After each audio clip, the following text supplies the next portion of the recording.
ಸಾಧನ ಈ ಧಾರಾವಾಹಿ ನಿಮಗೆ ಒಂಚೂರಾದರೂ ಇಷ್ಟ ಆದರೆ ದಯವಿಟ್ಟು ದೊಡ್ಡ ಮನಸ್ಸು ಮಾಡಿ ಹೆಬ್ಬೆರಡೆತ್ತಿ ಲೈಕ್ ಒತ್ತಿ ನಿಮ್ಮ ಬಂಧು ಬಳಗದವ್ರ ಜೊತೆ ಶೇರ್ ಮಾಡಿಕೊಂಡು ಅವರನ್ನು ಕಥೆ ಅಂಗಡಿಗೆ ಕರ್ಕೊಂಡು ಬನ್ನಿ.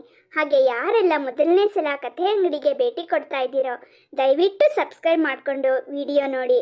ಹಾಗೆ ನಿಮ್ಮ ಅನಿಸಿಕೆ ಅಭಿಪ್ರಾಯಗಳನ್ನ ದಯವಿಟ್ಟು ಕಮೆಂಟ್ಸಲ್ಲಿ ತಿಳಿಸಿ.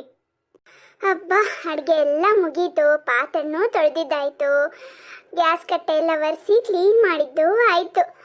ಅಮ್ಮನ ಎಬ್ಬಿಸ್ಬಿಟ್ಟು ನಾವಿಬ್ರು ಒಟ್ಟಿಗೆ ಊಟ ಕೂತ್ಕೋಬೇಕು.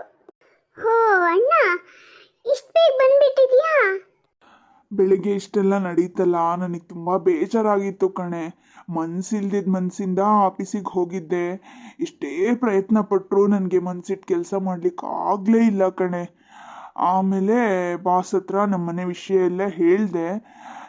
ನಿಮ್ಮೂರು ಯಾವುದು ಅಂತೆಲ್ಲ ಕೇಳಿದ್ರು. ಎಲ್ಲನೂ ಹೇಳ್ತಿದ್ದಾಗೆ ಅವ್ರಿಗೆ ತುಂಬ ಖುಷಿಯಾಯಿತು.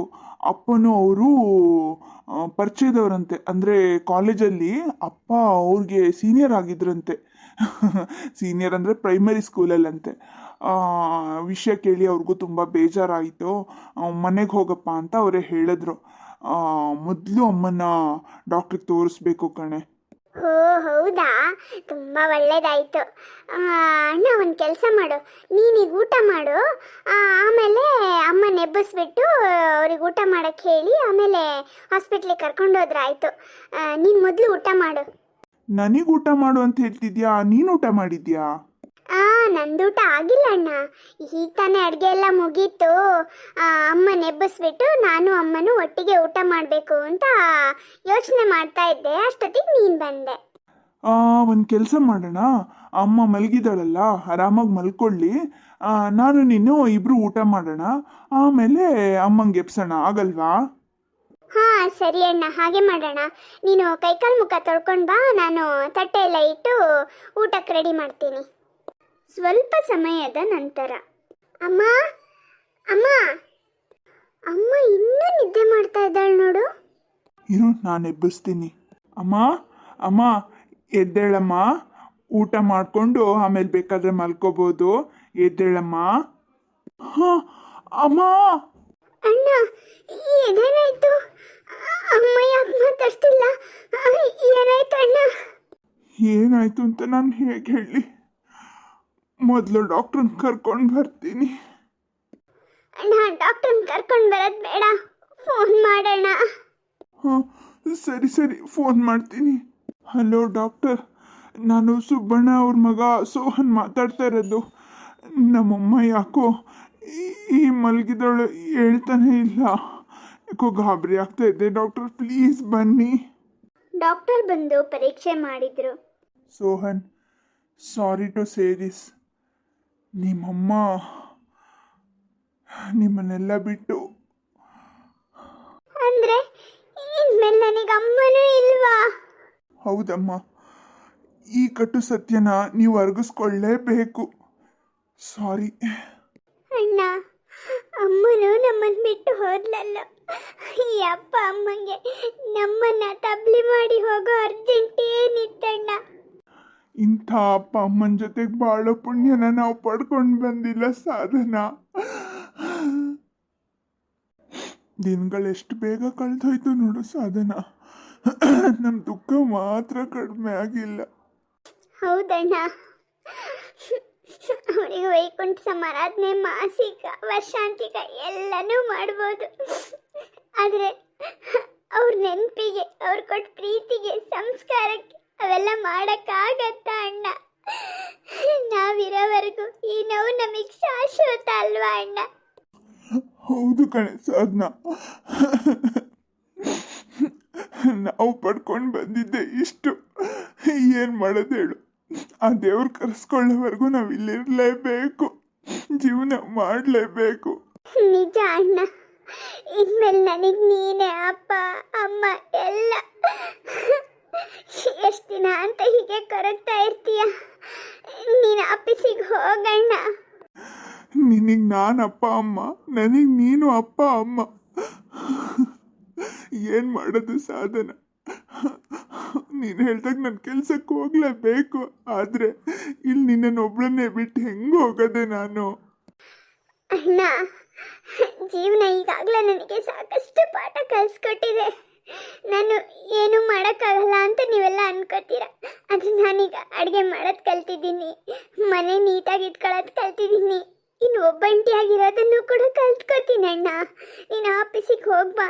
ಎಷ್ಟು ದಿನ ಅಂತ ಹೀಗೆ ನಾವಿಬ್ರು ಅಳ್ತಾ ಕೂತ್ಕೊಳ್ಳೋದು?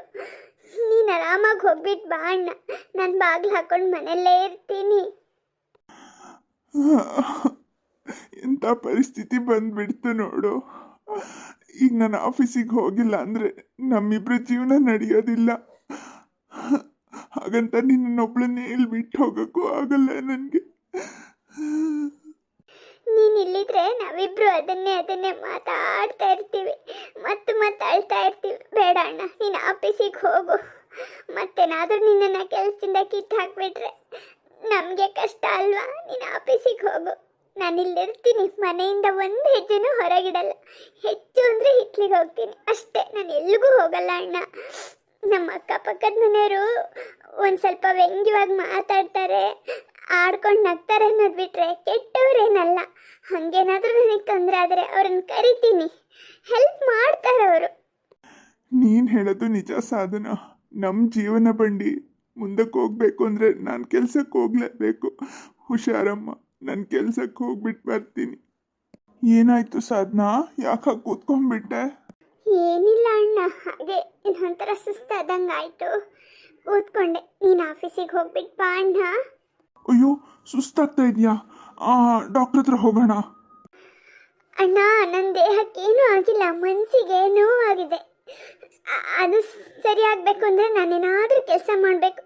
ಒಂದು ಕೆಲಸ ಮಾಡ್ತೀನಿ. ಹಿತ್ಲಲ್ಲಿ ಕೂತ್ಕೊಂಡು ಹಾಡು ಹೇಳ್ತೀನಿ. ಹಾಡು ಹೇಳಿದರೆ ಎಂಥ ನೋವಾದರೂ ಕಡಿಮೆ ಆಗತ್ತೆ ಅಂತ ನನ್ನ ಚಿಕ್ಕ ವಯಸ್ಸಲ್ಲಿ ಲಕ್ಷ್ಮೀ ಟೀಚರ್ ಹೇಳ್ಕೊಟ್ಟಿದ್ರು. ನನಗೆ ನೋವಾದಾಗಲೆಲ್ಲ ಹಾಡು ಹೇಳಿ ಸಮಾಧಾನ ಮಾಡ್ಕೋತಿದ್ದೆ. ಈಗಲೂ ಹಾಗೆ ಹಾಡು ಹೇಳ್ತೀನಣ್ಣ. ನೀನು ಆರಾಮಾಗಿ ಆಫೀಸಿಗೆ ಹೋಗು. ಸರಿ ಆಯಿತು ಸಾಧನಾ, ನಾನು ಆಗಾಗ ನಿನಗೆ ಫೋನ್ ಮಾಡ್ತಿರ್ತೀನಿ. ಸಂಜೆ ಬೇಗ ಬರ್ತೀನಿ, ಆಯಿತಾ? ಹುಷಾರಮ್ಮ, ಹೊರಗೆಲ್ಲೂ ಹೋಗಬೇಡ, ಇಲ್ಲೇ ಇರೋ. ಆಯ್ತಣ್ಣ, ನಾನು ಎಲ್ಲೂ ಹೋಗಲ್ಲ, ಇಲ್ಲೇ ಇರ್ತೀನಿ. ಮನೆಯೊಳಗೆ ಬಾಗಿಲು ಹಾಕೊಂಡಿರ್ತೀನಿ. ಸರಿ ಅಮ್ಮ, ನಾನು ಆಫೀಸಿಗೆ ಹೋಗ್ಬಿಟ್ಟು ಬರ್ತೀನಿ. ನಮ್ಮ ಪ್ರೀತಿ ಪಾತ್ರರನ್ನು ಕಳ್ಕೊಂಡಾಗ ತುಂಬ ನೋವಾಗತ್ತೆ. ಜೀವನನೇ ಬೇಡ ಅನ್ನೋಷ್ಟು ಜಿಗುಪ್ಸೆ ಬರುತ್ತೆ, ವೈರಾಗ್ಯ ಮೂಡುತ್ತೆ. ಆದರೆ ದಿನಗಳು ಕಳೀತಾ ಇದ್ದ ಹಾಗೆ ನೋವು ಕಡಿಮೆ ಆಗ್ತಾ ಹೋಗುತ್ತೆ. ನೋವು ಪೂರ್ತಿ ಹೋಗದೇ ಇದ್ದರೂ ಅದರ ತೀವ್ರತೆ ಅಂತೂ ಸ್ವಲ್ಪನಾದರೂ ಕಡಿಮೆ ಆಗುತ್ತೆ. ಯಾಕೆಂದರೆ ಆ ದೇವರು ನಮ್ಮನ್ನು ಕರೆಸ್ಕೊಳ್ಳೋವರೆಗೂ ನಾವಿಲ್ಲಿರಲೇಬೇಕು, ಬದುಕು ನಡೆಸಲೇಬೇಕು. ಬದುಕು ನಡೆಸಬೇಕು ಅಂದರೆ ನಾವು ಕೆಲಸ ಮಾಡಲೇಬೇಕು. ಹೀಗೆ ಅಣ್ಣ ತಂಗಿ ಇಬ್ಬರೂ ತಮ್ಮ ತಮ್ಮ ಕೆಲಸಗಳಲ್ಲಿ ತೊಡಗಿಸ್ಕೊಂಡು ದುಃಖನ ಮರೆಯೋದಕ್ಕೆ ಪ್ರಯತ್ನ ಪಡ್ತಾರೆ. ಆದರೆ ದುಃಖ ಆಗೀಗ ಇಣುಕಿ ಅವ್ರಿಗೆ ನೋವು ಕೊಡ್ತಾನೇ ಇರುತ್ತೆ. ಅಪ್ಪ ಅಮ್ಮ, ನೀವು ನಿರ್ದಾಕ್ಷಿಣ್ಯವಾಗಿ ನಮ್ಮನ್ನು ಬಿಟ್ಟು ಹೋದ್ರಲ್ಲ, ನಮ್ಮ ಬಗ್ಗೆ ಒಂದಿಷ್ಟು ಕರುಣೆ ಬೇಡವಾ ನಿಮಗೆ? ಸಾಧನಾ, ಯಾಕೆ ಮಗಳೇ ಹೀಗೆ ಬೇಜಾರು ಮಾಡ್ಕೊಂಡಿದ್ಯಾ? ನಾವ್ ಎಲ್ಲೂ ಹೋಗಿಲ್ಲ, ಇಲ್ಲೇ ಇದ್ದೀವಿ. ಅಪ್ಪ ಅಮ್ಮ, ನೀವು ಬಂದಿದ್ದೀರಾ? ಇನ್ಮೇಲೆ ನೀವು ನಮ್ಮನ್ನು ಬಿಟ್ಟು ಎಲ್ಲೂ ಹೋಗಲ್ಲ ತಾನೇ? ಇಲ್ಲೇ ಇರ್ತೀರಾ ಅಲ್ವಾ? ಅಯ್ಯೋ ಹುಚ್ಚ ಹುಡುಗಿ, ನಿಮ್ಮಿಬ್ರನ್ನ ಬಿಟ್ಟು ನಾವೆಲ್ಲಿಗೆ ಹೋಗೋದು? ನಾವು ನಿಮಗೆ ಕಾಣಿಸಲ್ಲ ಅಷ್ಟೇ, ನಮಗೆ ನೀವಿಬ್ಬರು ಕಾಣಿಸ್ತೀರಪ್ಪ. ನಾವು ಯಾವಾಗಲೂ ನಿಮ್ಮ ಜೊತೆಗೇ ಇರ್ತೀವಿ, ನಿಮಗೆ ಒಳ್ಳೇದಾಗೋ ಹಾಗೆ ಮಾಡ್ತೀವಿ. ಆದ್ರೆ ನೀನು ನಿನ್ನ ಅಳ್ತಾ ಇದ್ರೆ ನಮಗೆ ತುಂಬಾ ಬೇಜಾರಾಗತ್ತಮ್ಮ. ಯಾವಾಗ್ಲೂ ಖುಷಿಯಾಗಿರ್ಬೇಕು. ಎಲ್ಲಿ ಒಂದೊಳ್ಳೆ ಹಾಡು ಹೇಳಿ ನೋಡೋಣ. ಹೌದು ಸಾಧನಾ, ನಿನ್ನ ಹಾಡು ಕೇಳಿದೆ ತುಂಬ ದಿನ ಆಗೋಯ್ತು. ಒಂದು ಒಳ್ಳೆ ಹಾಡು ಹೇಳು ಪುಟ್ಟ. ನೀನು ದೊಡ್ಡ ಗಾಯಕಿ ಆಗಬೇಕು ಅಂತ ನನಗೆ ಆಸೆ ಕಣೆ. ನಿಜ ಹೇಳಬೇಕು ಅಂದರೆ ನೀನು ಹಾಡು ಹೇಳಬೇಕಾದ್ರೆಲ್ಲ ನನಗನ್ನಿಸ್ತಾ ಇತ್ತು ನನ್ನ ಮಗಳು ದೊಡ್ಡ ಗಾಯಕಿ ಆಗಬೇಕು ಅಂತ. ಆದರೆ ನಿನಗೆ ಕಾಲಿನ ಸಮಸ್ಯೆ ಅಲ್ವಾ, ಹಾಗಾಗಿ ಹೊರಗೆ ಹೋಗೋಕ್ಕೆ ಬಿಡ್ತಾ ಇರಲಿಲ್ಲ ನಾನು. ಆದರೆ ನನಗೆ ಒಳಗೊಳಗೆ ಆಸೆ ಇತ್ತು. ಇನ್ಮೇಲೆ ಮಾತ್ರ ನಾನು ಯಾವಾಗಲೂ ನಿನ್ನ ಬೆನ್ನಿಂದೆ ಇದ್ದು ನೀನು ಬೀಳದೆ ಇರೋ ಹಾಗೆ ನೋಡ್ಕೋತೀನಿ, ಆಯ್ತಾ? ಅಮ್ಮ, ಏನು ಹೇಳ್ತಾ ಇದೀಯಾ? ಕಣೆ ಸಾಧನಾ, ನನಗೂ ನೀನ್ ದೊಡ್ಡ ಗಾಯಕಿ ಆಗ್ಬೇಕು ಅಂತ ತುಂಬಾ ಆಸೆ. ಇಲ್ಲಿ ನಮಗೋಸ್ಕರ ಒಂದು ಹಾಡು ಹೇಳು. ಸರಿ, ಹಾಡು ಹೇಳ್ತೀನಿ. ದೇವರ ಆಟ ಬಲ್ಲವರಾರು, ಆತನ ಎದಿರು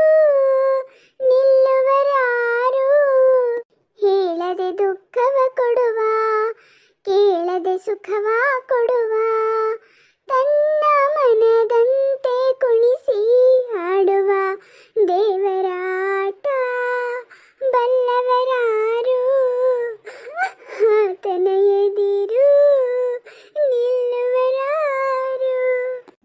ಏನಾಯ್ತು ಸಾಧನಾ? ಯಾಕೆ ಹೀಗೆ ಅಳ್ತಾ ಇದೀಯಾ?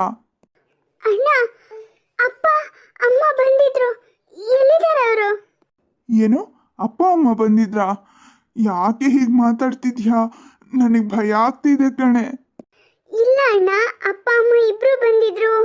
ನೀನು ಚೆನ್ನಾಗಿ ಹಾಡು ಹೇಳ್ಬೇಕು, ದೊಡ್ಡ ಗಾಯಕಿ ಆಗಬೇಕು, ನಾವಿಬ್ರು ಯಾವಾಗಲೂ ನಿಮ್ಮ ಜೊತೆಗಿರ್ತೀವಿ, ನೀವಿಬ್ರು ಅಳ್ಬಾರ್ದು ಅಂತೆಲ್ಲ ಹೇಳಿದ್ರು ಅಣ್ಣ. ಹೌದನೇ? ಅವ್ರಿಗೋಸ್ಕರ ನೀನು ಹಾಡು ಹೇಳ್ತಾ ಇದೀಯಾ? ಹೌದಣ್ಣ, ಹಾಡು ಹೇಳು ಅಂತ ಅವರೇ ಹೇಳಿದ್ರು, ಅದಕ್ಕೆ ಹಾಡು ಹೇಳ್ತಾ ಇದ್ದೆ. ಆದರೆ ಈಗ ನೋಡಿದ್ರೆ ಅವರಿಲ್ಲ, ನೀನಿಲ್ಲಿ ಬಂದು ಕೂತಿದ್ಯಾ.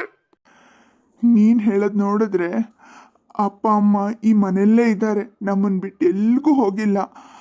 ಇನ್ಮೇಲೆ ನಾನು ನೀನು ಖುಷಿಯಾಗಿರೋಣ ಸಾಧನ. ನಾವು ಖುಷಿಯಾಗಿದ್ರೆ ಅಪ್ಪ ಅಮ್ಮ ಇಬ್ಬರಿಗೂ ಖುಷಿ ಆಗತ್ತೆ. ಹೌದಣ್ಣ, ನಾವಿಬ್ರು ಆ ದೇವರು ನಮ್ಗೇನೇನು ಕೆಲಸ ಕೊಟ್ಟಿದ್ದಾರೋ ಅದರಲ್ಲಿ ತೊಡಗಿಸ್ಕೊಳ್ಳೋಣ. ಅಪ್ಪ ಅಮ್ಮಂಗೆ ಖುಷಿ ಪಡಿಸೋದಕ್ಕೆ ಪ್ರಯತ್ನ ಪಡೋಣ. ಅಪ್ಪ ಅಮ್ಮ ಯಾವಾಗಲೂ ನಮ್ಮ ಜೊತೆಗೆ ಇರ್ತಾರೆ ಅನ್ನೋದನ್ನು ಯಾವತ್ತೂ ಮರಿದೇ ಇರೋಣ. ಆಯಿತು ಕಣೆ ಸಾಧನ. ಮುಂದೇನಾಗತ್ತೆ ಅನ್ನೋದನ್ನು ಮುಂದಿನ ಭಾಗದಲ್ಲಿ ನೋಡೋಣ. ಧನ್ಯವಾದಗಳು.